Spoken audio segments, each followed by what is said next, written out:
Futures and options की trading में Gen Zs बहुत इन्वेस्ट करते हैं बिकॉज दे बिलीव कि it's a easy mechanism of earning huge money overnight. Sneakers investing is becoming quite popular these days.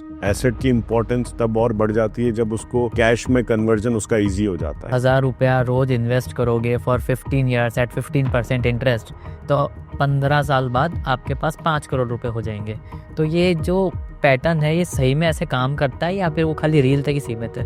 NRIs wherever they are settled, अपनी expertise या अपनी knowledge से, टेक्नोलॉजी से they can invest in startups, so they can be part of this success story. अगर हम EMI अपनी income से नहीं चुका सकते और ये सोचते हैं कि एक दिन इन्वेस्ट की हुए अमाउंट को बेच के ही लोन चुकाएंगे, हाँ, तो it doesn't work that way. आप एक डेट ट्रैप में फंस जाएंगे, फिर आप उस EMI को चुकाने के लिए नेक्स्ट EMI लेंगे या नेक्स्ट लोन लेंगे, उस लोन को चुकाने के लिए फिर वो लोन लेंगे और एक के बाद एक, और अल्टीमेटली बहुत बुरी कंडीशन में फंस जाएंगे। Warren Buffett, the biggest investor of all time, started investing somewhere around age of 11 and he still regrets कि he started late. So start early, compounding has a great power.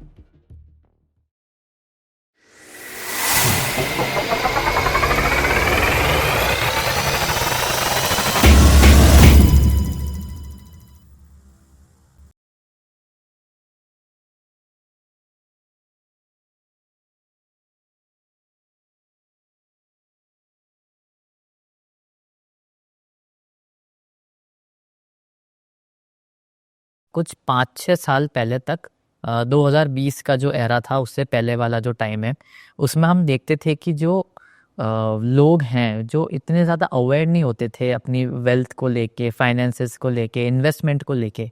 लेकिन जब 2020 का time आया, जब लोग सब घर पे बैठे हुए थे, उस टाइम पर एक वेव आई थी जिसमें फाइनेंस इन्फ्लुएंसर को देख देख के लोगों ने इन्वेस्ट करना चालू किया। और अब देखा जाए तो वो इतनी ज़्यादा बढ़ गई है कि लोगों को पता ही नहीं है कि बेसिक्स क्या है। सो आज के इस पॉडकास्ट में मैं आपसे जानना चाहूँगा, और मैं ये भी जानता हूँ कि आप एक बेस्ट पर्सन हो जो बता सकता है कि how to manage your finances या how to manage your wealth. So sir, welcome to the podcast first of all, CA Ashish Oswal sir. Thank you Anant. So मैं आपसे जानना चाहूँगा, what is wealth according to you? Wealth according to me, मुझे इसमें सबसे अच्छी definition ये लगती है कि अगर मैं जब चाहे जो चाहे कर सकता हूँ तो मैं वेल्दी हूँ। Okay. अगर मुझे कुछ काम करने के लिए काम करना पड़ रहा है तो मैं अभी तक वेल्दी नहीं हूँ। या अगर मुझे काम करना है और मैं किसी के थ्रू उसको करवा रहा हूँ तो आई एम वेल्दी। हाँ, मतलब मुझे जो करना है वो लिबर्टी अगर मेरे पास है तो मैं वेल्दी इनफ हूँ कि I can choose what I want to do. So sir, हम जैसा देखते हैं कि जैसे हमने वेल्थ की चलो यहाँ पर बात करी, तो आजकल आपने देखा होगा कि काफ़ी सारे ऐसे इंस्ट्रूमेंट्स आ गए हैं मार्केट में जिसको लोग यूज़ करते हैं। पहले एक होता था कि FD है, गोल्ड है, म्यूचुअल फंड, तो अब चलो आ गया है, लोग इतने अवेयर भी हो गए हैं। तो अगर हम बात करें फाइनेंशियल फ्रीडम, तो आप किस चीज़ को बोलोगे कि यार इसको अचीव करने के बाद ये फाइनेंशियल फ्रीडम है? फाइनेंशियल फ्रीडम को अगर हमें डिफाइन करना हो तो बेसिक बात यह है कि हमें जब जब जो नीड है, अगर उसकी प्लानिंग हमने कर रखी है और वो नीड फुलफिल हो जाएगी तो हमारी फाइनेंशियल फ्रीडम है। यानी अब मेरी जो भी इनकम है या जो भी मेरा बचा हुआ फाइनेंस है उसको मैं अपने तरीके से खर्च कर पाऊँ तो आई एम फ्री। मेरे पे कोई कंपल्शंस नहीं है कि मैं इसके लिए सेव करूँ, उस चीज़ के लिए सेव करूँ, तब मैं फाइनेंशियली फ्री हूँ। No liabilities. No liabilities, and in fact future liabilities are also taken care of by correct investment strategies. So sir, मैंने ऐसा देखा है, मतलब मेरी एज जैसे आई एम 24 ईयर्स, तो मैंने ऐसा देखा है कि जब मैं किसी फाइनेंस प्रोफेशनल से मिलता हूँ या आप जैसे लोगों से मैं मिलता हूँ तो मुझे लगता है कि यार मेरे को अपनी एक वेल्थ बनानी है, फाइनेंशियली मेरे को इतना स्टेबल होना है कि मैं 40 ईयर्स या 50 ईयर्स में आके रिटायर हो जाऊँ, जो अर्ली रिटायरमेंट वाली चीज़ है। तो उसको मैं कैसे अचीव कर सकता हूँ? मुझे ये बेसिकली फंडामेंटल समझ में नहीं आता। ओके। क्योंकि मेरा बेसिक प्रिंसिपल ये बोलता है कि अगर आप जो काम कर रहे हो वो एंजॉय नहीं कर रहे तो आपको सक्सेस नहीं मिलेगी। अच्छा। तो अगर आप अपना काम एंजॉय कर रहे हो तो आप रिटायर होने का नहीं सोचो। हाँ हाँ, राइट राइट। रिटायरमेंट मतलब ऐसा हो गया है कि इस चीज को छोड़ो और अब फ्री हो गए हम, तो आप उसको प्यार ही नहीं कर रहे हो। हाँ, अमूमन हम ये देखते हैं कि 60 की एज में रिटायर होने के बाद भी आदमी ये चाहता है कि वो कहीं ना कहीं एंगेज रहे, सो दैट वो ऑक्यूपाइड रहे और चलता रहे। और 40 की एज में रिटायरमेंट मुझे तो थोड़ा कम समझ में आता है। ओके। जैसे मैं एक प्रैक्टिसिंग प्रोफेशनल हूँ, तो मैं बाय चॉइस हूँ। हम्म। मुझे अगर तुम आज की डेट में रिटायर होने को बोलोगे तो शायद मैं नहीं होना चाहता, irrespective of my financial status या फाइनेंशियल सिक्योरिटी। सो सर, जैसे हमने वेल्थ की यहाँ पर बात करी कि चलो आपने बता दिया कि 40 पे तो रिटायर नहीं होना चाहिए, तो अब मैं आपसे जानना चाहूँगा कि अपना जो वेल्थ मैनेजमेंट है उसको हम कैसे कर सकते हैं, हमको क्या क्या चीज़ें देखनी पड़ेगी। देखिए, वेल्थ मैनेजमेंट एक बहुत ब्रॉड कंसेप्ट है।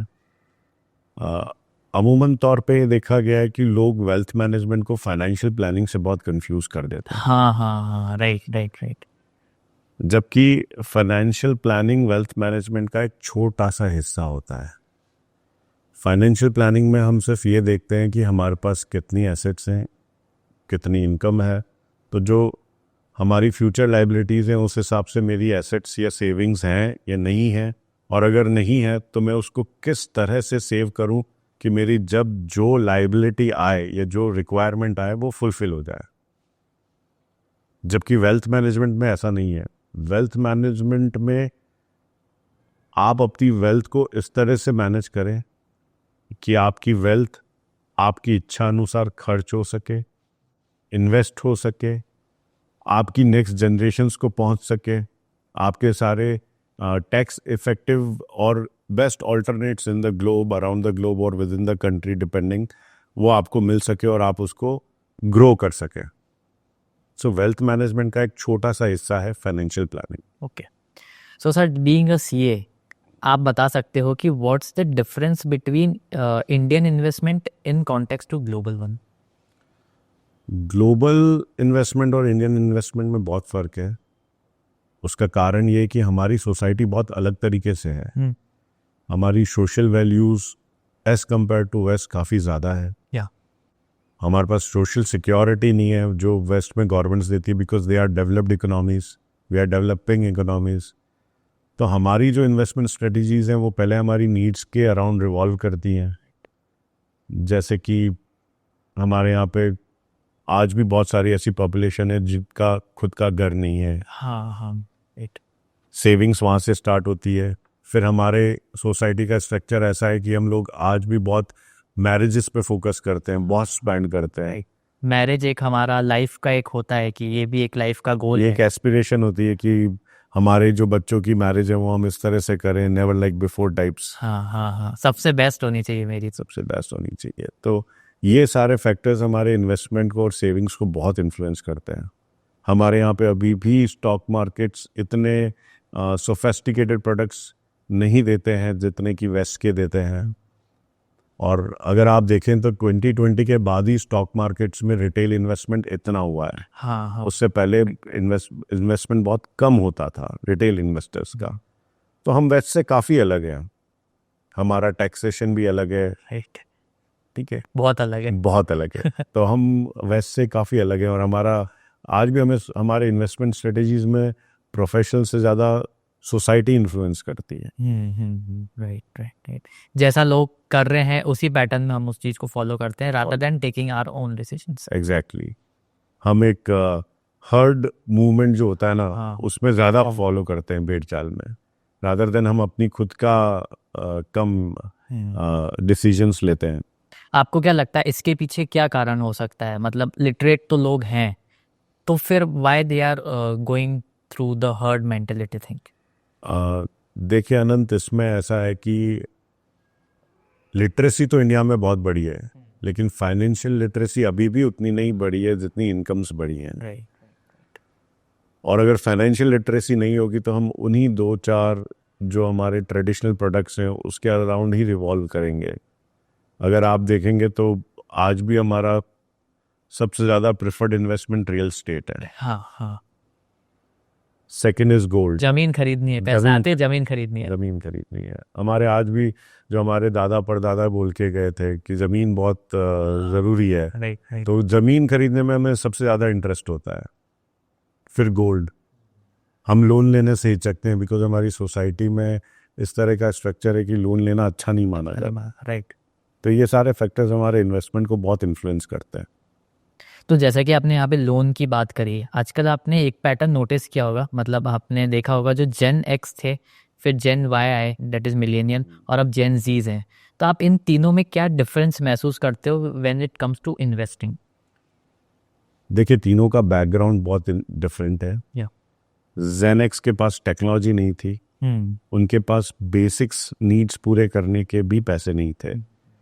उन लोगों ने बहुत स्ट्रगल किया, मकान बनाया, उन्होंने बच्चों को पढ़ाया, एजुकेशन दी, क्योंकि उस टाइम पे एजुकेशन भी बहुत कम हुआ करती थी। Right. गर्ल्स एजुकेशन तो थी ही थी नहीं नहीं। ऑलमोस्ट। फिर जो मिलेनियल्स आए, उन्होंने वहाँ से आगे लिया, उन्होंने लग्जरीज की तरफ मूव किया, तो वो उनके इन्वेस्टमेंट लग्जरी एसेट्स में ज़्यादा होंगे। उनको ट्रैवल करना पसंद था, आज भी है रादर। राइट राइट उनके लग्जरी कार्स में, वॉचेस में ज़्यादा इन्वेस्टमेंट है। लेकिन Gen Z is very different. Gen Z technology के साथ आए हैं, राइट। उनको टेक्नोलॉजी बाय डिफ़ॉल्ट मिली है। हाँ अगर आप आज की डेट में कोई सोचें कि कोई जेनजी विदाउट टेक्नोलॉजी एग्जिस्ट कर रहा है तो इट्स वेरी डिफिकल्ट। राइट। लेकिन जेनेक्स है, हाँ हाँ जेनेक्स आज भी फ़ोन और ईमेल तक लिमिट है, बट जेनजीज का ऐसा नहीं है। जेनजीज का लाइफस्टाइल बहुत डिफरेंट है, जेनजीज की प्रायोरिटीज डिफरेंट है, उनकी इन्वेस्टमेंट स्टाइल डिफरेंट है। जेनजीज में अधिकतर ये देखा गया है कि अर्ली सक्सेस की बहुत एक ज़्यादा हंगर है, जल्दी पैसा आना चाहिए। जल्दी पैसा आना चाहिए। और जो अभी आपने जैसे कहा कि रिटायरमेंट एट 40, वो जेनजीज का एक टिपिकल ट्रेट है कि 25 में जॉब एंड रिटायर एट 40। सो 15 साल में इतना पैसा बनाना है कि मेरी एजेस या जनरेशन्स को भी देखना नहीं पड़े। राइट राइट सो ये डिफरेंस है। तो उनके फिर इन्वेस्टमेंट प्रोडक्ट्स चॉइसेस भी डिफरेंट है, मिलेनियल्स की डिफरेंट है। और अगर आप जेनेक्स की बात करें तो वो आज भी रियल स्टेट और गोल्ड के अराउंड रिवॉल्व करती है। Right right right. वो उनका यही होता है कि भाई तुम्हारे पास जो भी सैलरी आ रही है, पहले उसको तुम ऐसा कुछ असेट खरीदो जो कि लंबा चले, जैसे गोल्ड है। गोल्ड है, लॉन्ग टर्म एसेट में ज़्यादा रिलीज करते हैं। तो ये डिफरेंस है। तो जैसा कि हम ट्रेडिशनल इन्वेस्टिंग और इस चीज़ की बात कर रहे हैं, तो जो पुराने लोग होते थे वो कहते थे कि भाई थोड़ा गोल्ड में डाल दो, थोड़ा सिल्वर में कर दो, बर्तन या वो जो होते थे यूटेंसिल्स आप परचेज कर लो, फिर अगर पैसा बचता है तो एफडी कर लो, और उसके बाद थोड़ा सा बैंक में रख लो ताकि इमरजेंसी फंड में काम आ जाए। तो आपके अकॉर्डिंग इस चीज़ को कैसे बैलेंस करना चाहिए आज के सिनेरियो में? देखिए, अब चीज़ें चेंज हो चुकी हैं। आपकी इन्वेस्टमेंट स्ट्रेटेजी जो है वो आपकी डिस्पोजल इनकम और इन्वेस्टमेंट क्वांटम के अराउंड रिवॉल्व करेगी।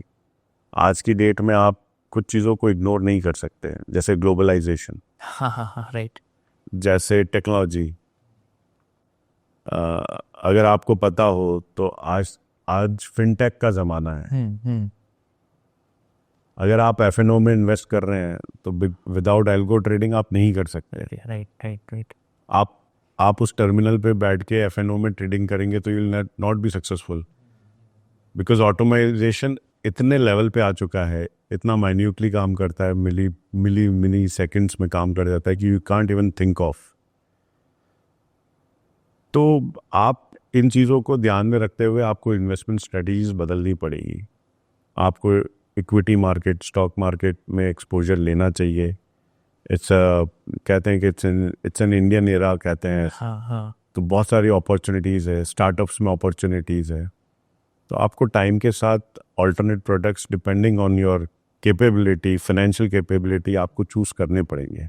तो सर मैं यहाँ पे आपको एक सिचुएशन देता हूँ, मैं अपना ही एग्जांपल लेकर आपसे पूछना चाहूँगा। बीइंग अ 24 ईयर ओल्ड, मुझे अपना इन्वेस्टमेंट कैसे मैनेज करना चाहिए और कैसे इसको बैलेंस करना चाहिए? देखिए, सबसे पहले तो आपको ये आइडेंटिफाई करना चाहिए कि आपका इन्वेस्टमेंट का क्वांटम क्या है। ओके। उसके लिए एक बड़ा ही फेमस रूल है 50-30-20 का, विच सेज कि आप 50% अपनी नीड्स पे खर्च कर सकते हो, ओके। 30% अपनी वांट्स पे, और 20% आप इन्वेस्ट कर सकते हो। तो जो आपका क्वांटम है वो आप पहले डिसाइड करें और फिर लॉन्ग टर्म और शॉर्ट टर्म्स में डिफरेंशिएट करें।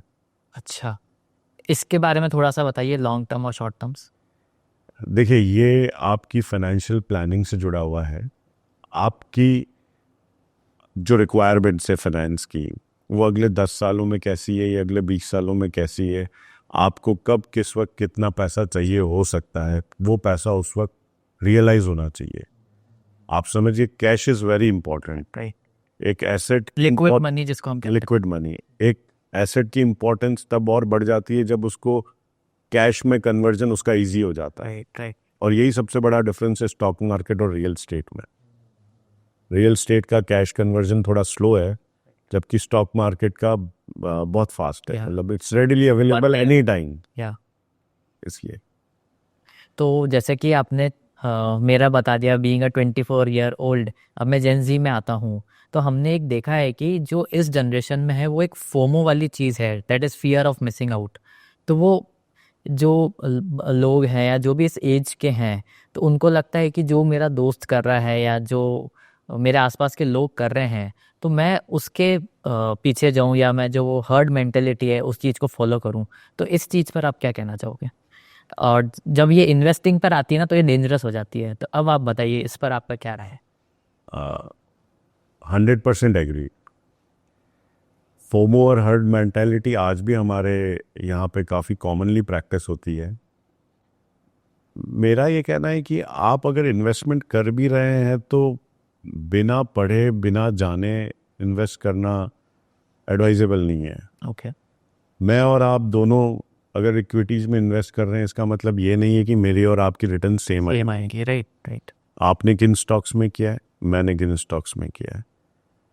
सेकेंडली, अगर स्टॉक्स भी सेम है तो आपने किस वक्त एंट्री ली है उस स्टॉक में, मैंने किस वक्त ली है, राइट। आपने कब एग्जिट लिया है और मैंने कब एग्जिट लिया है, इसमें तो हमारे रिटर्न्स हेवायर डिफरेंट हो जाएंगे। तो हर्ड मेंटालिटी और ये जो फोमो वाला है, ये बहुत डेंजरस है, क्योंकि आप अपनी रिसर्च नहीं करते और आप दूसरों की स्टेप्स को फॉलो करते हैं ये जाने बगैर कि उसका बैकग्राउंड क्या था, उसने क्या किया, क्यों किया और कब किया। कब किया? राइट, कब किया इज इम्पोर्टेंट। कब किया इज़ वेरी वेरी इंपॉर्टेंट। एक स्टॉक जो अपनी बढ़त ले चुका है, जो इंक्रीज हो चुका है एक पर्टिकुलर लेवल पे, वो वहाँ पे एग्जिट मार रहा है और आप उसमें एंट्री मार रहे हो, राइट। तो उसको तो रिटर्न मिला है, आपको कैसे मिलेगा? लेगा, सही बात है। तो ये बिना रिसर्च के और बिना पढ़े या बिना जाने इन्वेस्ट करना तो बहुत रिस्की है। और सर, जैसे कि बीइंग अ सीए, और आपने देखा होगा आसपास का जो ट्रेंड है स्पेसिफिकली इन जेन जीज, तो आपको क्या देखने को मिलता है कि वो किस टाइप के इंस्ट्रूमेंट्स में इन्वेस्ट कर रहे हैं? उनको अर्ली सक्सेस चाहिए, या जो कि बहुत बहुत रेयर है। ऐसा नहीं है नहीं मिलती है, मिलती है। लक का एक फैक्टर होता है गैस इसमें। Luck is always there. या इन्वेस्टिंग में लक तो होना चाहिए। होना चाहिए, लेकिन आनंद, आप एक बात नोट करेंगे कि luck without hard work doesn't work. And secondly, luck अगर है तो है और नहीं है तो नहीं है। हाँ। You can't do anything about it. या what you can do is hard work. Hard work. तो मेरा ऐसा मानना है कि हमें हमेशा हार्डवर्क पे ही फोकस करना चाहिए। और सर, इंस्ट्रूमेंट्स का आप बताइए, आपके आसपास भी ऐसे लोग होंगे जो आपको कुछ नया बताते होंगे जेनजीज में, कुछ नया इन्वेस्टमेंट पैटर्न्स। आजकल जेनजीज जो अर्ली सक्सेस वाला, जो जिसकी हम बात कर रहे थे अभी, जो अर्ली सक्सेस वाला जो फंडामेंटल चला है, उसमें जेनजीज रिस्की एसेट्स में बहुत इन्वेस्ट करते हैं। जैसे जेनजीज का परसेंटेज एफएनओ में बहुत ज़्यादा है। फ्यूचर्स एंड ऑप्शंस की ट्रेडिंग में जेनजीज बहुत इन्वेस्ट करते हैं, बिकॉज दे बिलीव कि it's a easy mechanism of earning huge money overnight. But there is no free money है अनंत, एक बात हमेशा नोट करना, there is no free money, you need to learn. आप एफएनओ में पैसा कमाओगे तभी कमाओगे जब आप उसको सीखोगे। People don't want to learn. आज की डेट में जितने भी इन्वेस्टर हैं, उसमें से किन्होंने उसकी पढ़ाई करी है कि how to invest, technical knowledge या फंडामेंटल नॉलेज कितने लोगों के पास है? कितने लोग पढ़ के समझ के और फिर इन्वेस्ट कर रहे हैं? Right. I think very few. तो जब आप बिना पढ़े लिखे रिस्की एसेट्स में इन्वेस्ट करेंगे तो इट्स अ रिस्की अफेयर। और कुछ तो लेटेस्ट ट्रेंड्स देखने में आए हैं, आई डोंट नो आपने सुना या नहीं सुना। एक पेंटिंग्स का हमने सुना करते, लग्जरी वॉचेस एंड पेंटिंग्स का एक ट्रेंड चला करता था जो बेसिकली मिलेनियल्स में काफ़ी था, हाँ उस टाइम पे काफ़ी पॉपुलर था। राइट, मूवीज में दिखाते थे कि Movies. पेंटिंग की इधर उधर होती थी तो वो ऐसा। लेकिन आज के जेनजी में आप यू विल नोटिस दैट कि देयर आर मेनी पीपल जो स्नीकर्स में इन्वेस्ट कर रहे हैं। हाँ सर, ये सुनने में आया। ये काफ़ी शॉकिंग है, जब मैंने पहली बार सुना तो मुझे समझ में ही नहीं आया, but then I read about it और पता चला कि sneakers investing is becoming quite popular this days. और काफ़ी यार, हम अगर टियर 2 या टियर 3 की बात करें सिटीज़ की, तो भी तुम्हें काफ़ी लोग मिल जाएंगे जो स्नीकर्स इन्वेस्टिंग कर रहे हैं, and there is a good resale market of it as well. So ये शिफ्ट इन ट्रेंड्स है, बट ये क्रिप्टोज हैं। क्रिप्टोज पहले नहीं हुआ करती थी, और क्रिप्टोज में इस तरह इन्वेस्ट हुई कि कहीं ना कहीं गवर्नमेंट ने भी उसको रिकॉग्नाइज किया कि, और गवर्नमेंट ने टैक्स लगाया कि cryptos are also there, you can't leave them unattended. तो ये शिफ्ट इन इन्वेस्टिंग पैटर्न्स हैं।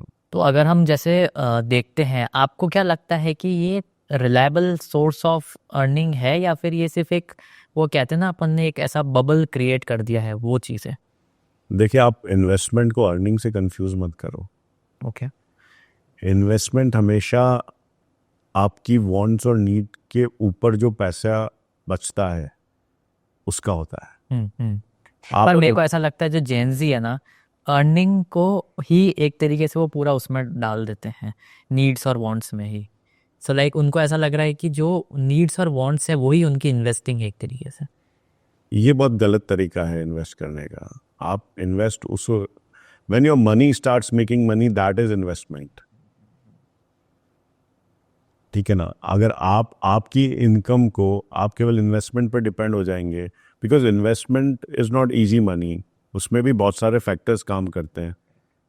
It will give you money, but it will not give you when you want. या राइट। इसकी एक इंडिपेंडेंट साइकिल है, या यूं कहें कि एक इंडिपेंडेंट तरीके से रिटर्न्स काम करते हैं, जो कि ग्लोबल फैक्टर्स या नेशनल फैक्टर्स पर डिपेंड करते हैं, जो कि आपके कंट्रोल में नहीं होते हैं। राइट। तो उसके रिटर्न्स को आप टाइम नहीं कर पाएंगे। जो चीज़ आप टाइम कर सकते हैं वो है आपकी इनकम, जो आपके हार्डवर्क से आपको मिलती है। सो आप अगर इन्वेस्टिंग मनी पे डिपेंड हो जाएंगे और हार्डवर्क की इनकम नहीं करेंगे, मतलब आपकी इनकम नहीं होगी और केवल इन्वेस्टमेंट होगा, तो आप मिसमैरेज होने के चांसेस बहुत ज़्यादा है। तो you can be in a serious trouble in a short term.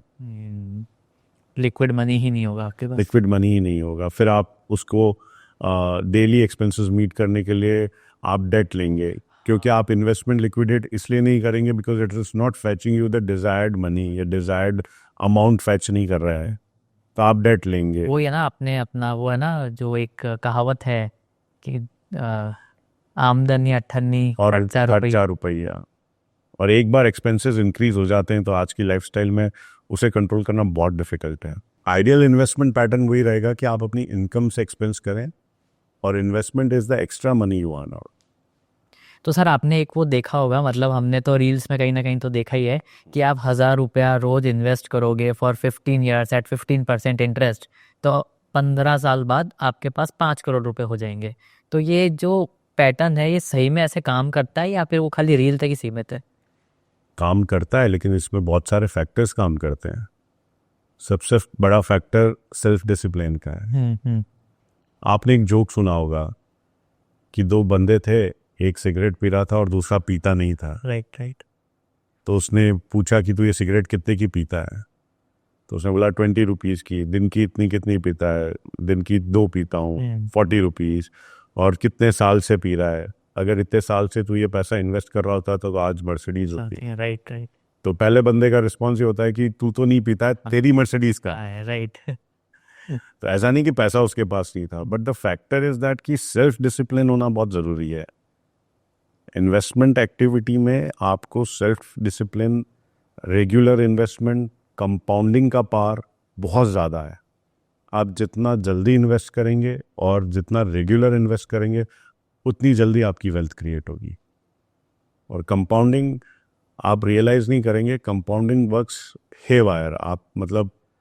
मतलब लाइक एक असेसमेंट के हिसाब से अगर आप 30,000 रुपीज़ पर मंथ इन्वेस्ट करें और 10 to 12% CAGR पे भी वो ग्रो करे तो 15 सालों में it will become 70 lakhs. Right. Is good. जबकि अमाउंट तो आपने बहुत कम इन्वेस्ट किया है उसके कंपैरेटिव। और रेगुलर इन्वेस्टमेंट्स में क्या होता है, छोटा अमाउंट आप हर महीने इन्वेस्ट करेंगे ना तो दैट इज पॉसिबल. आप एक साथ 70 लाख सेव करने जाएंगे ना तो इट्स वेरी डिफिकल्ट. राइट। कि मैं 10-10 लाख करके हर साल सेव करूंगा तो इट्स वेरी डिफिकल्ट. क्योंकि हम प्रैक्टिकल सिनारियों से गिरे हुए हैं. हमारी डेली लाइफ बहुत इन्फ्लुएंस होती है और ऐसे फैक्टर्स होते हैं जो हमारे कंट्रोल में नहीं होता है. We have to factor in those factors as well कि कभी भी अनसर्टेनिटी आ सकती है. सो सर आपने अभी एक रिसेंट में ऐसा कहीं सुना भी होगा और मैंने तो एक्चुअली देखा भी है कुछ वीडियोस में, पीपल से कि rent house instead of buying it. तो आपका इस पर क्या टेक है in aspects of real estate planning? देखिए, यहाँ पे हमारा इंडियन जो सोसाइटी है वो काफ़ी डिफरेंट है. हमारे सारे डिसीजंस केवल रैशनल नहीं होते हैं, इमोशनल्स भी होते हैं. राइट। ठीक है ना. आइडियली अगर आप फाइनेंस की कैलकुलेशन करेंगे तो rent house will come up. इसमें कोई बात मतलब ये प्रूवन फैक्ट है. बट मैं अभी भी buying a house will believe करता हूँ. अब सवाल ये आता है कि फाइनेंशियली तो it's a loss making decision. हाँ राइट, क्योंकि एक साथ आप अपफ्रंट में पैसा दे रहे हो. एग्जैक्टली. लेकिन मेरा क्वेश्चन ये है कि आप वापस उतना सेल्फ डिसिप्लिन से इन्वेस्ट तो करिए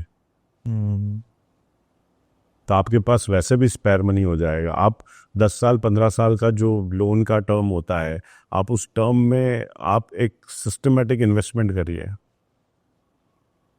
रिलीजियस इन्वेस्टमेंट स्टार्ट कीजिए सिस्टमेटिक. आपके पास इतना पैसा हो जाएगा कि आप हाउस भी अफोर्ड कर पाएंगे और बैलेंस लिक्विडिटी भी हो जाएगी. ओके. सो मेरा ऐसा मानना है कि नहीं, घर तो होना चाहिए. घर का एक डिफरेंट एंगल रहता है, घर का एक डिफरेंट साइकोलॉजिकल एंगल बहुत रहता है. बाकी रियल स्टेट इन्वेस्टमेंट तो इंडिया में हमेशा से ही फ्रूटफुल रहा है. वो आपके फिक्स डिपॉजिट से उसने बहुत ज़्यादा रिटर्न दिया है. वैसे ये क्वेश्चन मेरे को शुरू में पूछना था, आपके अकॉर्डिंग जब हम रियल एस्टेट में इन्वेस्ट करने जाते हैं तो हमको क्या क्या चीज़ों का ध्यान रखना चाहिए? देखिए, रियल स्टेट इन्वेस्टमेंट जो है उसमें सबसे बड़ा फैक्टर है आपकी पॉकेट. हाँ. आपके पास क्वांटम कितना है इन्वेस्ट करने का. आप अगर प्लॉट ऑफ लैंड की बात करेंगे तो आप tier 2 tier 3 probably tier 3 tier 4 में इन्वेस्ट कर पाएंगे. लेकिन टीयर 1 में 80 के 95% of people will not be able to buy a plot of land in tier 1 city. हाँ. तो क्वांटम सबसे ज़्यादा इम्पॉर्टेंट है. सेकंड फैक्टर जो इम्पोर्टेंट है वो है आपकी लोकेशन. अगर आप रियल स्टेट में इन्वेस्ट कर रहे हैं तो location is one thing which you should consider. Location का कोई ऑल्टरनेट नहीं है. आप घर हार्ट ऑफ द सिटी में भी बना सकते हैं या आउटर स्कर्ट्स में भी बना सकते हैं. जो लोकेशन अच्छी है वो लोकेशन वही रहेगी और उसका ही अप्रिसिएशन ज़्यादा होगा. जैसा कि आपने देखा होगा कि जब भी कोई ऐसा कुछ बड़ा स्ट्रक्चर आने वाला होता है तो उसके आसपास अपने आप ही उसकी लैंड की वैल्यू बढ़ जाती है. ये डिसीजंस जनरली आप ये देख के लेते हैं. लोकेशन जब आप देखते हैं तो आपका जो मेन बिजनेस सेंटर से कितनी दूरी है वो भी देखते हैं. हाँ. और अगर आप बिजनेस सेंटर में अफोर्ड कर सकते हैं तो आप वहाँ पे लेते हैं, क्योंकि जहाँ पे डेवलपमेंट आने वाला होता है वहाँ का अप्रिसिएशन बहुत फास्ट होता है. फिर एक फैक्टर और आप कंसिडर करते हैं जो वो है टैक्स. हाँ. कि जब आप इन्वेस्ट कर रहे हैं तो क्या आपको टैक्स बेनिफिट्स कुछ हो रहे नहीं है. टैक्स बेनिफिट इंडिया में एक बहुत बड़ा बेनिफिट है. किसी को इग्नोर नहीं करना चाहिए और उसको फैक्टर इन करना चाहिए at the time of planning investment. तो सर जैसा कि हमने देखा है जो टीयर 1 है, टीयर 2 सिटीज़ है, उसमें जो प्लॉट ऑफ लैंड है वो ख़रीदना थोड़ा सा मुश्किल है क्योंकि बहुत महंगा है. लेकिन वही चीज़ टीयर 3 और 4 में अगर हम देखें तो वो कंपैरेटिवली इजी है क्योंकि वहाँ पे रेट्स कम है. लेकिन जब कोई भी जना उसको चीज़ को खरीदता है तो वो सोचता है कि ये मेरी पास ऑन होती जाएगी जनरेशन टू जनरेशन। लेकिन जब वो जनरेशन आती है पर्टिकुलर जिसको उस पर घर बनाना है, तब पता चलता है कि यार ये तो बहुत ज़्यादा इसमें कॉम्प्लिकेशंस हैं। तो आपके अकॉर्डिंग उस चीज़ को कैसे हम हटा सकते हैं कि कॉम्प्लिकेशंस नहीं आए? तो जो जनरेशनल वेल्थ है उसको पास ऑन करना सबकी टॉप प्रायोरिटी रहती Right, है, right. सो दैट वो कंसोलिडेटेड रहे और जिनके लिए उन्होंने वेल्थ करी है उनको मिले। लेकिन अमूमन देखा गया है कि इंडिया के पर्सपेक्टिव में ये डिस्प्यूट्स काफ़ी ज़्यादा होते हैं, राइट। क्योंकि सही तरीके से जो वेल्थ ओनर है वो पास ऑन नहीं कर पाते। तो देर आर टू मैकेनिज़म्स, एक जो HNIs और अल्ट्रा HNIs अडॉप्ट करते हैं वो है वेल्थ मैनेजर्स अपॉइंट करते हैं, वो इसी तरह के काम करते हैं। इसका एक बहुत बढ़िया एग्जांपल है जैसे ट्रस्ट क्रिएट करके पूरे बिजनेस और वेल्थ को मैनेज करना। राइट। आप देखेंगे इसमें टाटा ट्रस्ट एक काफ़ी फेमस है और एक रिमार्केबल एग्जाम्पल है इन द एंटायर ग्लोब कि एक टाटा सन्स एक ट्रस्ट होके इतना बड़ा एम्पायर मैनेज कर रही है। ठीक उसी तरह अगर लोअर इनकम या मिडिल इनकम ब्रैकेट ग्रुप है, they can take help of trust, sorry wills. Wills भी लीगली इन्फोर्स डॉक्यूमेंट है, लीगल डॉक्यूमेंट है इंडिया में, जिसको उसके वेल्थ ओनर के पास होने के बाद यानी उसकी डेथ के बाद एग्जीक्यूट किया जाता है और उसकी विश के हिसाब से उसकी एसेट्स डिस्ट्रीब्यूट की जाती है। इन दोनों को अगर प्रोफेशनल हेल्प से किया जाए तो बहुत सारे फैक्टर्स ध्यान में रखे जाते हैं कि किस तरह से इफ़ेक्टिव टैक्स सॉल्यूशंस हो, किस तरह से पास ऑन हो, कोई डिस्प्यूट्स नहीं पड़े, और सबसे बड़ी चीज़ जो कि वेल्थ ओनर की विश है उस हिसाब से उसकी प्रॉपर्टी डिस्ट्रीब्यूट हो। तो जैसा कि आपने विश तो बता दी कि उसके हिसाब से हो, लेकिन अगर हम देखें कि और अगर हम लोअर सेगमेंट में जाते हैं ऑफ द सोसाइटी तो उनको विल्स और इनके बारे में कुछ पता होता नहीं है ज़्यादातर, तो वहाँ पे एक वो डिस्प्यूट वाली चीज़ आ जाती है। तो उस केस में क्या होता है? देखिए उसी के लिए फाइनेंशियल लिटरेसी बहुत इम्पॉर्टेंट है। फाइनेंशियल लिटरेसी, क्योंकि बहुत सी चीज़ों के सॉल्यूशंस अवेलेबल हैं लेकिन लोगों को पता ही नहीं है कि ये सॉल्यूशंस हैं। तो अगर फिर भी डिस्प्यूट्स अगर होते हैं, ज़्यादा डिस्प्यूट्स होते हैं, तो अगर हिंदू अनडिवाइडेड फैमिली है, HUF है, तो हिंदू सक्सेशन एक्ट पिक्चर में आ जाता है। मुस्लिम्स के अपने लॉ हैं, तो इस तरह से डिफरेंट लॉज हैं, तो लीगल मैकेनिज्म है, लेकिन लीगल फाइट तो फिर लीगल हेयर्स को करना ही पड़ता है और वो काफ़ी कॉम्प्लिकेटेड और टाइम कंज्यूमिंग अफेयर है। तभी हम देखते हैं जो 90% केसेस हैं इंडिया में, they are related to land disputes and yes in fact हमारे अगर आप सोसाइटी का स्ट्रक्चर देखेंगे तो आज भी लीगल डिस्प्यूट से बेटर है कि किसी रिलेटिव को या किसी जो समाज का, जो हमारी सोसाइटी का रेप्यूटेड पर्सन है, उसको सामने बैठाकर और सॉल्यूशन किया जाता है। राइट। इसमें एक बहुत परफेक्ट एग्जांपल है रिलायंस का। आप देखेंगे जब दोनों ब्रदर्स में डिस्प्यूट हुआ था तो कहते हैं मुरारी बापू ने उस डिस्प्यूट को रिजॉल्व करवाया था, and there were few trustees acting as a trustees, और वो डिस्प्यूट रिजॉल्व हुआ था। तो इस तरह का हमारी सोसाइटी का स्ट्रक्चर है कि आज भी कुछ चीज़ें लीगल से ज़्यादा पर्सनल लेवल पे सॉर्ट आउट करना ही बेहतर समझते हैं। सो सर, जैसा कि आपने, चलो हमने Tier 1 की बात कर ली, इंडिया के कॉन्टेक्स्ट में बात कर ली, अब मैं आपसे जानना चाहूँगा जो NRIs हैं जो इस पॉडकास्ट को देख रहे हैं, उनको आप क्या इन्वेस्टमेंट वाली टिप्स देना चाहोगे, या क्या वो इन्वेस्ट कर सकें, मतलब अगर उनको इंडिया में करना हो तो? देखिए NRIs के लिए तो सबसे बड़ी बात यह है कि India is the story of this next coming age. आज की डेट में इंडियन मार्केट जो रिटर्न दे रहा है वो बहुत सारे अच्छे मार्केट्स रिटर्न नहीं दे रहे हैं। राइट। आप देखेंगे इंडिया में स्टार्टअप स्टोरी एक अलग ही बूम पर है। There is a lot of efforts by the government in this side कि वो स्टार्टअप्स को, इनोवेशंस को, रिसर्च को प्रमोट कर रही है। तो NRIs wherever they are settled, अपनी एक्सपर्टीज या अपनी नॉलेज से, टेक्नोलॉजी से, they can invest in startups, they can invest in equity market, so they can be part of this success story. बहुत सारी अपॉर्चुनिटीज़ है NRIs के पास, क्योंकि इंडियन मार्केट जो रिटर्न दे रहा है वो अभी ट्रिमेंडस है। और अगर हम, जैसे आपने अपॉर्चुनिटीज़ की बात करी, तो जैसे हमारे पास तो इंस्ट्रूमेंट्स हैं, रियल एस्टेट हो गया, गोल्ड हो गया, या FDs हो गए, या इक्विटी हो गई, उनके पास क्या क्या इंस्ट्रूमेंट्स हैं NRIs के पास? NRIs के पास आप देखिए खासकर AIF स्टार्टअप्स में इन्वेस्टमेंट है। AIF क्या होता है? AIF is another alternate investment fund where a group of people, basically HNIs या ultra HNIs come together और एक पर्टिकुलर क्वांटम जो रफली 50 लाख 1 करोड़ या 2 करोड़ तक का होता है, एवरीवन कंट्रीब्यूट्स और फिर वो एक फंड बनाकर स्टार्टअप्स में इन्वेस्ट करते हैं so that they can earn multifold return. Capitalist है वैसा? थोड़ा सा डिफरेंट, इसमें डिफरेंट लोग अक्यूमुलेट होके या इकट्ठा होके एक फंड बनाते हैं। वेंचर कैपिटलिस्ट जनरली अलग तरीके से फंक्शन, इंस्टीट्यूशन होता है वो इंस्टीट्यूशन होता है Okay. जिसमें उसका भी प्रोफेशनल मैनेजमेंट होता है, इनका भी प्रोफेशनल, बोथ आर रेगुलेटेड, तो उस तरह से रिस्क कम होती है। लेकिन एक क्वांटम जब बन जाता है इन्वेस्टमेंट का, लेट्स से 20 करोड़ 50 करोड़ 100 करोड़ का जब आपका एक फंड बन जाता है तो आप उसमें ज़्यादा अपॉर्चुनिटीज़ रियलाइज़ कर सकते हैं। ओके सो सर, जैसा कि अब हम वापस इंडिया में आ जाते हैं, तो आपने एक चीज़ देखी होगी कि जब भी कोई घर लेने जाता है या कोई गाड़ी लेने जाता है तो लोग उसको एडवाइस करते हैं कि भाई इस पैसे को तो इक्विटी में डाल दे, शेयर बाज़ार में डाल दे, और जो लोन का अमाउंट है उससे गाड़ी ले ले। और देखा जाए तो जो ईएमआई वाली जो चीज़ है आजकल बहुत ज़्यादा हमको देखने में आ रही है। लोग पहले ऐसा देखा जाता था कि ईएमआई को ऐसा बहुत नीचे उसमें देखते थे कि भाई लोन लेने की क्या ज़रूरत पड़ गई है, लेकिन आजकल लोग खाना भी ईएमआई पर ऑर्डर कर देते हैं। तो इस पर आप क्या कहना चाहेंगे? देखिए, EMIs हमारे अगेन सोसाइटी के माइंडसेट से जुड़ी हुई हैं। हमारे जैसे अगर आप देखें तो जेनेक्स में इन्वेस्टमेंट के 2 प्रेफर्ड ऑप्शन होते थे, रियल एस्टेट और गोल्ड।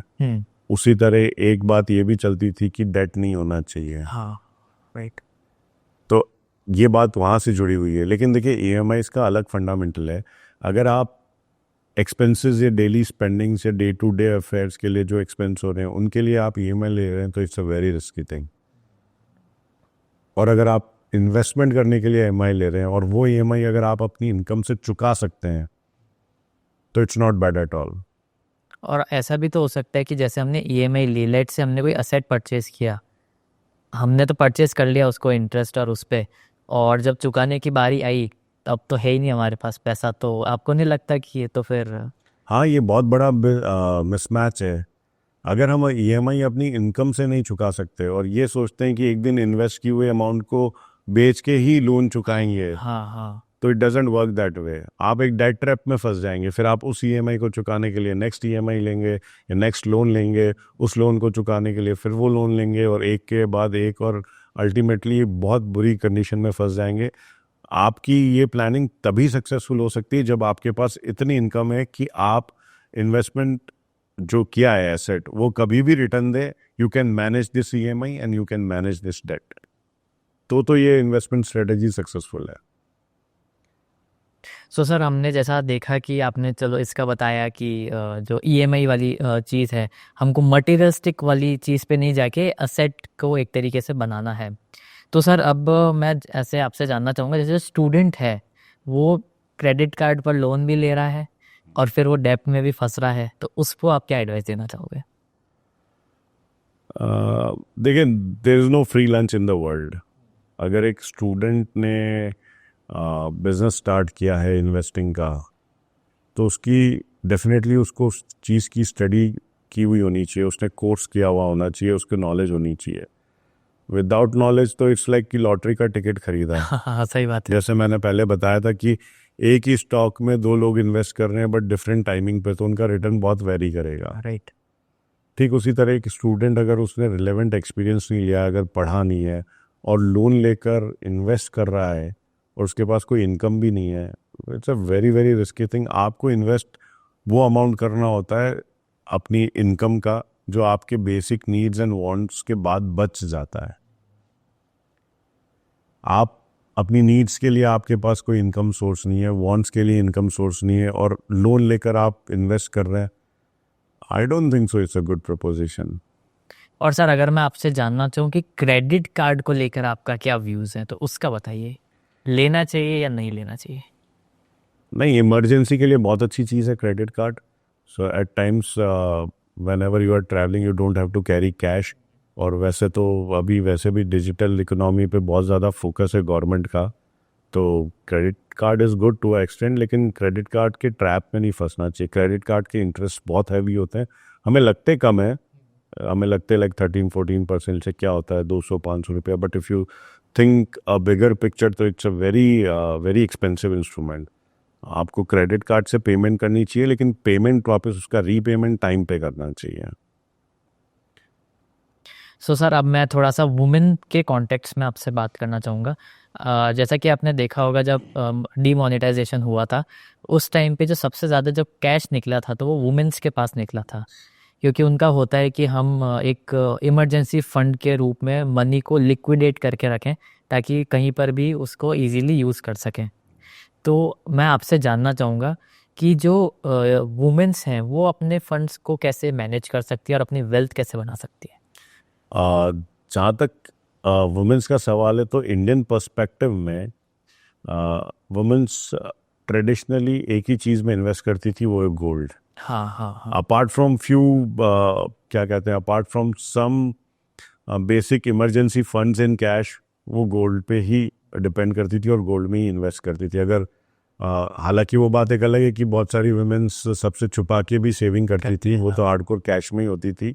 बट विद टाइम और जैसे जैसे वुमेन लिटरेसी बढ़ती गई, इस फिनोमेना में भी काफ़ी चेंजेस देखने को मिले हैं। आज की डेट में वुमेन्स, जैसे अगर आप देखें तो वुमेन सिर्फ इन्वेस्ट ही नहीं करती है, वुमेन्स इन्वेस्टमेंट मैनेज भी करती हैं। अच्छा बताइए। According to a report almost 10% of investment managers are women in country. वाह। And it is expected to grow two-folds in next 2 to 3 years. इसका क्या रीज़न लगता है आपको मेनली? मेन रीज़न है तो लिटरेसी। अब हमारी सोसाइटी में हम लोगों ने बहुत चेंजेस लाए हैं। वुमेन लिटरेसी को एक्सेप्ट किया है, वुमेन एजुकेशन को एक्सेप्ट किया है, और वुमेन्स जॉब करती हैं आज। They are kind of equivalent to man this days, तो अच्छी बात है। आप देखेंगे तो वुमेन्स का एक और जो लोअर इनकम ब्रैकेट ग्रुप है वो भी सेल्फ डिपेंडेंट है। उनके भी बहुत छोटे छोटे अलग अलग तरीके हैं वेल्थ मैनेज करने के, उनकी सेविंग्स करने के। बताइए सर कुछ। आप देखिए वो फिक्स डिपॉजिट्स हैं उनके, आज सबके बैंक अकाउंट है। Right right. ठीक है, so they are independent, not dependent on their husbands. वो खुद के बैंक अकाउंट से खुद की डिपॉजिट्स हैं। फिर उनकी एक बहुत अच्छी वीसी करके एक चीज़ चलती है। वीसीज में basically they are group of 10, 12, 15, 20 womens contributing a particular amount every month, और जिसको भी वो ज़रूरत होती है उसको वो अमाउंट दे दिया जाता है, और वो फिर उस अमाउंट को स्पेंड करके वो अमाउंट वापस ब्लॉक नहीं होता और इकोनॉमी में आता है। It's contributing to the economy. और ये लोअर इनकम ब्रैकेट में ज़्यादा होता है, मिडिल इनकम ब्रैकेट में भी है, बट मिडिल इनकम ब्रैकेट्स के पास थोड़ी सी लिटरेसी और फंड अवेलेबिलिटी ज़्यादा होती है, तो they move more into stocks and equity markets, mutual funds करती हैं, SIPs करती हैं। आप देखेंगे यू विल बी सरप्राइज कि 79 lakh womens hold almost 2 crore folios of mutual fund. Wow. So it's you see the participation is increasing day by day. So sir अब मैं आपसे जानना चाहूँगा जो बिगनर फ्रेंडली है इन्वेस्टमेंट टूल्स या इंस्ट्रूमेंट्स वो क्या हो सकते हैं? देखिए बिगनर्स, पहली बात तो हमें ये माननी होगी कि बिगनर्स किसी भी एज के हो सकते हैं। ओके। ठीक है, बहुत से लोग ऐसे हो सकते हैं जिन्होंने इन्वेस्टिंग अभी प्रॉपर तरीके से स्टार्ट ही नहीं की हो, वो अब स्टार्ट करना चाहे। कुछ प्रोडक्ट्स रिस्क फ्री होते हैं जो कि गवर्नमेंट बॉन्ड्स या फिक्स डिपॉजिट होते हैं, बट रेयरली वो इन्फ्लेशन को बीट कर पाते हैं, specially given the tax effect. Tax impact उसका देने के बाद वो इन्फ्लेशन को बीट नहीं कर पाते। लेकिन कुछ रिस्क फ्री प्रोडक्ट्स और भी होते हैं जिनमें एवरेज से ज़्यादा रिटर्न्स होता है, वो है mutual funds. Given the past history, mutual fund पिछले 15 सालों में has given almost 10 to 12% of CAGR, so which is a very good return। तो आप म्यूचुअल 9% तो हमारा इन्फ्लेशन है और 12% है तो 6 तो। हाँ, तो आप म्यूचुअल फंड्स में इन्वेस्ट कर सकते हैं बिगनर्स अगर हैं तो। Mutual funds professionally managed funds होते हैं जो डिफरेंट इक्विटीज़ में या डेट में या जो भी म्यूचुअल फंड्स का टाइप है उसमें इन्वेस्ट करते हैं और आपको रिटर्न देते हैं। That's a good option. और अगर आपके पास क्वांटम अच्छा है तो आप रियल एस्टेट भी इन्वेस्ट कर सकते हैं। लेकिन रियल एस्टेट में क्वांटम बहुत चाहिए होता है। एक आपने ना ऐसा सुना होगा कि आप छोटी छोटी लैंड्स खरीद सकते हैं रियल एस्टेट में। मैंने ऐसा कुछ वीडियो में देखा था कि आप कुछ अमाउंट इन्वेस्ट करते हो और आप शायद रेरा का या आई गेस नहीं, वो रीट फंड्स होते रीट हैं। फंड्स, हाँ रियल एस्टेट इन्वेस्टमेंट फंड्स होते हैं। वो एक्चुअली आप उसमें इन्वेस्ट करते हो और वो फंड इन रिटर्न वो एक बड़ा क्वांटम रियल एस्टेट्स में इन्वेस्ट करता है। जैसे AIF आपने बताया उस टाइप। हाँ हाँ, उसी टाइप से। तो उसमें बहुत सारे बेनिफिट्स भी हैं। उसमें अगेन वो प्रोफेशनली मैनेज्ड होता है। आपको सारे कंट्री के रियल एस्टेट का बेनिफिट मिल सकता है, क्योंकि जब आप लो इनकम या मिडिल इनकम या केवल HNI होते हो तो आप अपने शेयर से ज़्यादा नहीं सोच पाते। ये ऐसी जगह इन्वेस्टमेंट नहीं करते हैं जनरली प्रेफर जहाँ पे हमारा आना जाना नहीं होता है या जहाँ पे हम अपनी प्रॉपर्टी की देखभाल नहीं कर सकते। तो उन फंड्स के थ्रू अगर कोई बूमिंग मार्केट है, जैसे कि थोड़े टाइम पहले की बात करें तो गिफ्ट सिटी जो अहमदाबाद के पास है, वो काफ़ी बूमिंग मार्केट में गिना जाता है आज भी। तो लोगों ने वहाँ पे काफ़ी इन्वेस्ट किया। तो रिट्स वगैरह जो फंड है उस तरह से उससे आप इस तरह की अपॉर्चुनिटीज़ इनकैश कर सकते हैं जो कंट्री में कहीं पे भी है। और उसके लिए उतना क्वांटम नहीं चाहिए होता है जितना आपको एक रियल स्टेट फंड के लिए या रियल स्टेट परचेज करने के लिए चाहिए। So that's a very good alternative. तो सर हमने देखा है कि जब इकोनॉमिक फ्लक्चुएशन आता है, अब हम इकोनॉमी की बात कर रहे हैं एज अ होल, तो आपने देखा होगा कि जो HNIs है या अल्ट्रा HNIs है वो अपना जो पोर्टफोलियो है ना वो एकदम से बढ़ा देते हैं। So how they can manage, क्योंकि बाकी सब तो एकदम ही बंद है और वो एकदम से बना रहे हैं। देखिए, उसका प्रिसाइज रीज़न है कि अल्ट्रा HNIs एंड HNIs अपने पोर्टफोलियोज को काफ़ी प्रोफेशनली मैनेज रखते हैं। जैसा कि मैंने एक बताया कि आज की डेट में जो वेल्थ मैनेजमेंट का जो बिजनेस है, that is somewhere around $150 billion in the country and which is expected to grow at around 10% CAGR, जो करीब $330 billion बाय 2032 इन इंडिया इज़ एक्सपेक्टेड। तो बहुत सारे वेल्थ मैनेजर्स हैं। वेल्थ मैनेजर्स करीब सारे बड़े बैंक्स का वेल्थ मैनेजिंग आर्म्स है, बहुत से स्टॉकिंग फर्म्स का भी वेल्थ मैनेजमेंट आर्म्स है। तो वो लोग उनकी सर्विसेज लेते हैं और प्रिसाइसली वो लोग क्या करते हैं कि वो सारे इंडिकेटर्स को स्टडी करते हैं, एक टैप रखते हैं और एनी सीरियस फ्लक्चुएशंस पे वो अपना पोर्टफोलियो शिफ्ट कर लेते हैं। अच्छा, वो अपना पोर्टफोलियो डाइवर्सिफाई कर लेते हैं रियल स्टेटमेंट में। They are open to global opportunities. अगर आपने देखा हो तो real estate booming anywhere in the world, giving more than desired returns या more than returns in your country, they invest there. Stocks में डाइवर्सिफाई कर लेते हैं, स्टॉक्स के अंदर विद इन इंडस्ट्रीज डाइवर्सिफाई कर लेते हैं। फॉर एग्जांपल, किसी इंडस्ट्री के लिए अगर फ्यूचर फेवरेबल नहीं है, अगर किसी इंडस्ट्री को गवर्नमेंट सपोर्ट नहीं कर रही है या कुछ रेगुलेशंस में स्ट्रिक्टनेस आ गई है, तो डाइवर्सिफाई। जैसे कोविड आने के बाद लोगों ने फार्मा स्टॉक्स में बहुत इन्वेस्ट किया था, राइट। तो उन्होंने बहुत अच्छा पैसा भी बनाया। तो इस तरह से they are very responsive, they are very proactive in their approach. इस वजह से वो पोर्टफोलियो मैनेजमेंट को मिक्स कर लेते हैं और प्रोफेशनल एडवाइस डेफिनेटली उनके पास होती है। सो जैसे कि आपने आप प्रोफेशनल एडवाइस की बात करी, तो देखा जाए तो सब HNIs और अल्ट्रा HNIs नहीं हैं। तो जो मिडिल क्लास है या जो उससे नीचे वाला जो क्लास है, उनको फिर क्या करना चाहिए इस केस में? देखिए, जो मिडिल क्लास और लोअर मिडिल क्लास का जो ब्रैकेट है, जिनका इनकम प्रोफेशनल्स को हायर करने जितना नहीं है, उनके लिए बहुत सारे रिस्क फ्री एसेट्स है जो कि हमने बात करी। म्यूचुअल फंड्स एक बहुत अच्छा तरीका है। गोल्ड है ऑलवेज सेफ एसेट्स। अगर आप हिस्ट्री देखें तो गोल्ड ने भी 8-10% का CAGR लिया है करीब। तो इस तरह के और उसको ट्रेडिंग में भी यूज ट्रेडिंग में भी। लेकिन हाँ, मैं एक बात ज़रूर कहूँगा कि if you don't read, if you don't have knowledge, don't invest. Investing is not free money. Right. आपको इन्वेस्टमेंट की नॉलेज होनी बहुत ज़रूरी है।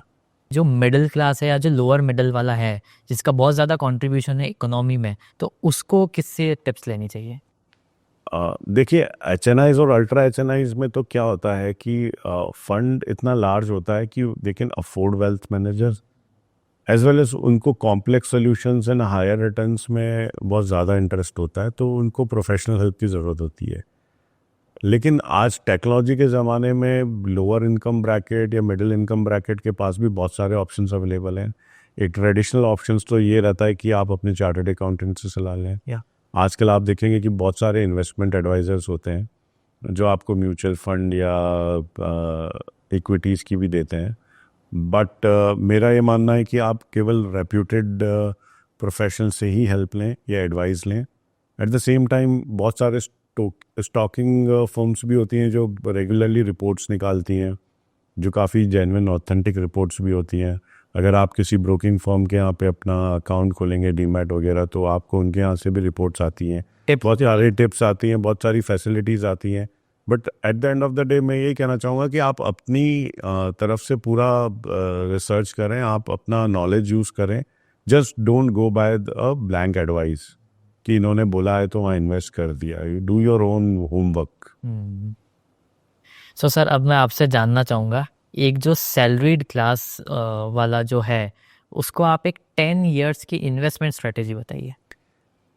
देखिए, इन्वेस्टमेंट स्ट्रेटेजी हमेशा टेलर मेड होती है। जो सैलरीड क्लास है, सैलरी बहुत वेरी करती है। आज अगर आप देखेंगे तो लोगों के करोड़ ऑफ रुपीस के भी पैकेजेस हैं, वहीं पे कुछ 20, 25, 40,000 कमाने वाले भी लोग हैं। Right. So the strategy varies depend on कि आपको कब कितने पैसों की लिक्विडिटी चाहिएगी ओवर द नेक्स्ट 10 ईयर्स। उसके हिसाब से आपको लॉन्ग टर्म या शॉर्ट टर्म एसेट्स सेलेक्ट करने पड़ेंगे, risky non risky asset select करने पड़ेंगे, सो दैट जब जब आपको फंड्स की नीड हो, आपके पास वो फंड्स अवेलेबल हो। ये गोल क्लियर होना चाहिए कि हमें कब कितना पैसा चाहिए। और सर, हम एक वो देखते हैं जो एक जेनेरिक से जो आते हैं कि 50-20 वाला जो रूल होता है, सो लाइक वो कितना रिलायबल है इस केस में? देखिए, वो रिलायबल तो है। जनरल रूल इज़ दैट कि 50-30-20। Okay. 50 is what you spend on your needs, 30 is what you spend on your wants, and 20 is what you invest on your investments. So ये बहुत रिलायबल है। आप 20% ऑफ योर इनकम आप हमेशा invest करो तो आप over the period of time एक अच्छी वेल्थ बना लोगे। प्लस इसमें एक रूल और काम करता है कि 100 माइनस योर एज, हाँ। कि आप कितना रिस्की एसेट्स में इन्वेस्ट कर सकते हो। फॉर एग्जाम्पल, यू आर 24, तो 100 माइनस 24 is 76. तो 76% of your investment you can invest into risky assets. तो सर, एट लास्ट मैं आपसे जानना चाहूँगा, आप क्या एडवाइस देना चाहोगे टू डिफरेंट इनकम ग्रुप्स? देखिए, इनकम ग्रुप कोई भी हो, start investing early. Higher income groups को तो डेफिनेटली प्रोफेशनल्स की एडवाइस लेनी चाहिए, बिकॉज ग्लोबल मार्केट ग्लोबलाइजेशन में and with the use of technology they can make more money out of it. Technology is must to use. Middle income bracket को depending on their capability मैं ये कहना चाहूँगा कि real estate या फिर mutual funds में इन्वेस्ट करें। Mutual funds can give you enormous returns, stock market can also give you enormous returns.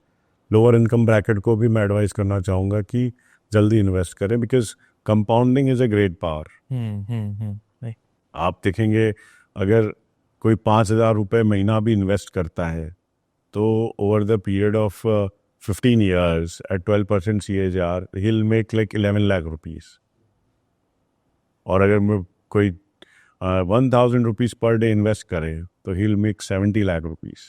So investment आप रेगुलर करते रहें, सेल्फ डिसिप्लिन से करते रहें, whatever income bracket you are, and always be aware about your investment. Don't be dependent on someone for your entire investment.